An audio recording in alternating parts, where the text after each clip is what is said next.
উত্তর পূর্বের জনপ্রিয় গায়ক জুবিন গার্গ অল্প বয়সেই তিনি চলে গেলেন শোকের ছায়া বলিউড টলিউডে। সিঙ্গাপুরে মৃত্যু হয়েছে নতুন প্রজন্মের এই গায়কের।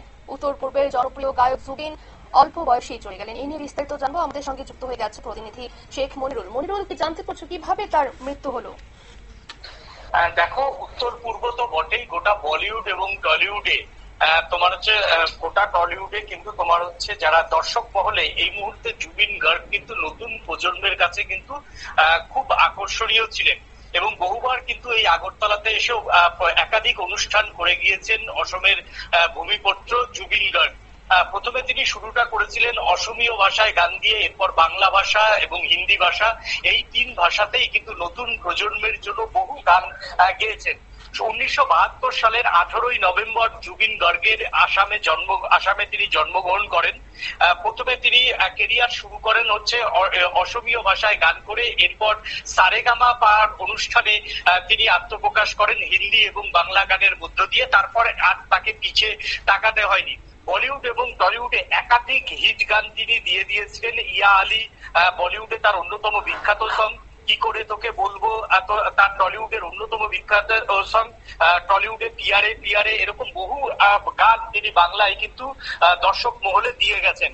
এবং জুবিন গার্গ, যেটা জানা যাচ্ছে যে নর্থ ইস্টের ফেস্টিভ্যাল প্রোগ্রাম সিঙ্গাপুরে চলছিল, সেই নর্থ ইস্ট সিঙ্গাপুরের প্রোগ্রামে তিনি গান গাইতেই তিনি সেখানে গিয়েছিলেন। আজকে সকালবেলা তিনি স্টুয়ার্ড ড্রাইভিং এ তিনি বেরিয়েছিলেন বলে হোটেলের প্রত্যক্ষদর্শীরা জানিয়েছেন। সেখানেই তিনি হৃদরোগে আক্রান্ত হন বলে খবর এখনো পর্যন্ত এসে পৌঁছেছে। তারপরই তারা যারা অর্গানাইজার তারা খবর পেয়ে তড়িঘড়ি সিঙ্গাপুরের হাসপাতালে নিয়ে যায়। সেখানে যাওয়া মাত্রই প্রাথমিক চিকিৎসা করার পরেই কিন্তু চিকিৎসকরা তাকে মৃত ঘোষণা করে। ইতিমধ্যেই শোক জ্ঞাপন করেছেন অসমের মুখ্যমন্ত্রী হিমন্ত বিশ্ব শর্মা সহ অন্যান্য অঙ্গরাজ্যের মুখ্যমন্ত্রীরা, তারাও কিন্তু শোক জ্ঞাপন করে। অসম সরকারের প্রতিনিধি দল আগামীকালই রওনা দিচ্ছেন যাতে জুবিন গার্গের যে মৃতদেহ, সেই মৃতদেহ যাতে তোমার হচ্ছে গুয়াহাটিতে ফিরিয়ে আনা যায়, তার জন্য অসম গভর্নমেন্টের একটি প্রতিনিধি দল তারা যাবেন এবং তার যে মৃতদেহ, সেই মৃতদেহ তোমার হচ্ছে গুয়াহাটিতে নিয়ে আসবে।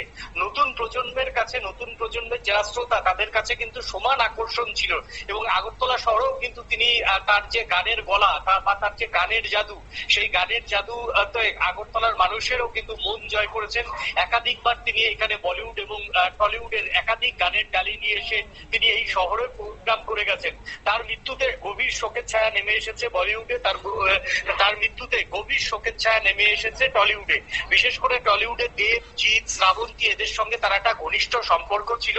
প্রত্যেকেই তার এই আকস্মিক মৃত্যুতে শোক জ্ঞাপন করেছেন এবং না ফেরার দেশে গিয়ে তিনি যাতে শান্তিতে থাকেন সেই কামনাই করেছেন টলিউড নায়ক জিৎ, টলিউড নায়ক দেব করেছেন, প্রসেনজিৎ চট্টোপাধ্যায় করেছেন, শ্রাবন্তী মুখোপাধ্যায় করেছেন। টলিউডের সমস্ত নায়ক নায়িকারাই কিন্তু তার মৃত্যুতে গভীর শোক প্রকাশ করেছেন। ধন্যবাদ মনিরুল। আপনারা শুনলেন, হৃদরোগে আক্রান্ত হয়েই প্রয়াত হলেন উত্তর পূর্বের জনপ্রিয় গায়ক জুবিন, অসমের ভূমিপুত্র জুবিন, এবং তার চলে যাওয়াতে শোকের ছায়া বলিউড টলিউড। নিয়ে নিচ্ছে ছোট্ট একটি বিজ্ঞাপন বিরতির সঙ্গে থাকুন।